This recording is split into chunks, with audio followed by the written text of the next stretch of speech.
अब सो जाओ आराम से।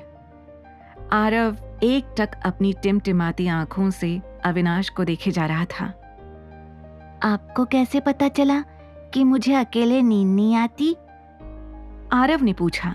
ये सुनकर अविनाश ने उसे मुस्कुराकर देखा और कहा, बस चल गया, अब तुम सो जाओ। ये क्या हो रहा है मुझे? मैं इस बच्चे की हर बात क्यों मान रहा हूं? I mean, ये सब मुझे करते हुए अजीब भी लग रहा है और मैं खुद को रोक भी नहीं पा रहा हूं, पर क्यों? अविनाश खुद से कई सवाल पूछ रहा था पर उसके पास कोई जवाब नहीं था। उधर रात भर आरव को याद करते हुए नव्या को एक पल भी नींद नहीं आई थी। उसे बस अगले दिन का इंतजार था ताकि वो आरव को जल्द से जल्द वापस ला सके। अगली सुबह वो वक्त से पहले ही होटल पहुंच गई। उसे वहां पर देखकर मैनेजर ने खुशी से कहा, गुड वर्क, तुम टाइम से पहले आ गई। I really like your dedication. इसलिए मैं तुम्हें बड़ी जिम्मेदारी दे रहा हूँ। हमारे टॉप फ्लोर पर VIP गेस्ट्स हैं, वहां पर तुम ड्यूटी करोगी। बस ध्यान रहे कोई गलती नहीं होनी चाहिए। ये सुनते ही नव्या को अविनाश की भूरी आंखें याद आ गईं, जो उसे कल घूर रही थीं। अपनी नौकरी बचाने के लिए उसने हाँ कह दिया। वैसे भी वो खुद अविनाश को दोबारा फेस नहीं करना चाहती थी। जैसे ही वो लिफ्ट के पास आई, उसने खुद से कहा, VIP गेस्ट अगर टॉप फ्लोर पर रुके हैं तो हो सकता है कि आरव को भी पापा ने वहीं पर रुकवाया हो। वो किसी भी तरह का रिस्क नहीं लेंगे। मुझे 5th फ्लोर के बाकी स्वीट्स को भी चेक करना चाहिए। जैसे ही लिफ्ट खुली, नव्या भागती हुई उससे बाहर निकली, लेकिन तभी उसे एक और लिफ्ट की आवाज सुनाई दी। उसने अपनी दाईं ओर देखा तो वहां से कोई आ रहा था। वो तुरंत छुप गई। उसने देखा कि बगल वाली लिफ्ट से कनिका आ रही है। उसे देखते ही नव्या की आंखें चौड़ी हो गईं। कनिका यहाँ? इसका मतलब है कि आरव भी इसी फ्लोर पर है। ये सोचकर उसने कनिका पर अपनी आंखें टिका ली। उसने देखा कि कनिका अविनाश के ठीक बगल वाले रूम में चली गई। नव्या ने उसका पीछा किया। जैसे ही कमरे का दरवाजा खुला, कनिका तेजी से अंदर चली गई। नव्या ने कमरे के बाहर खड़े होकर दरवाजे पर अपने कान लगा लिए। जैसे ही कनिका कमरे के अंदर गई, उसके होश उड़ गए। चारों ओर बिखरा हुआ सामान और उतरी हुई शक्ल के 2 आदमी। उसने चिल्लाकर पूछा, आरव कहाँ है? उसके इस सवाल पर दोनों आदमियों ने अपने सिर झुका लिए। ये देखकर कनिका का मानो खून खौल गया था। अरे कुछ बोलो, आरव कहाँ है? उन दोनों आदमियों ने एक दूसरे को डरते हुए देखा।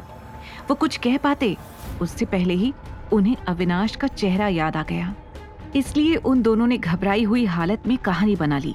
मैडम, मैं बाहर गया था होटल वालों से सिक्योरिटी को लेकर बात करने, और ये बस थोड़ी देर के लिए बाथरूम गया था। बस तभी उस चालाक लड़के को यहाँ से भागने का मौका मिल गया। मैंने चाबी वहाँ ऊपर रखी थी मैडम, लेकिन वो खोते दा पुत्र, उसने चढ़कर चाबी ले ली और यहाँ से भाग गया। कनिका को इस कहानी पर यकीन नहीं हो रहा था। उसे समझ नहीं आ रहा था कि इतना जरा सा बच्चा इतने हट्टे कट्टे आदमियों के बीच से निकल कैसे गया। तुम दोनों का दिमाग खराब है क्या? पता है ना वो बच्चा हमारे लिए कितना इम्पोर्टेंट था।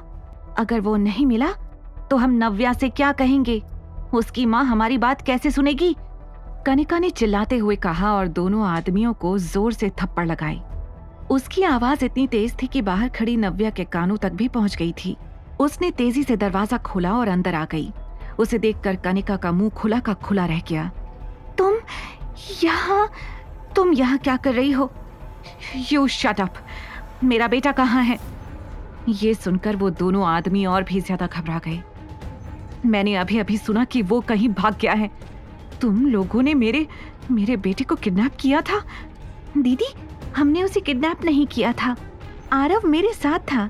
इनफैक्ट ही वाज एंजॉयिंग, है ना? कनिका ने लड़खड़ाते हुए कहा और अपने आदमियों की तरफ देखा। एंजॉयिंग? रियली? नव्या कमरे का बिखरा हुआ सामान देख रही थी।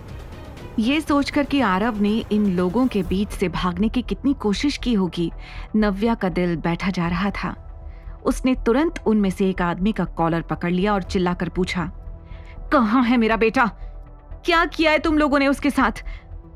कनिका ने नव्या का हाथ पकड़ा और उसे पीछे की तरफ खींच लिया, पर नव्या ने अपना हाथ उससे छुड़ाया और गुस्से में कहा, ठीक है, तुम लोग कुछ नहीं बताओगे तो मैं खुद ही पता कर लूंगी।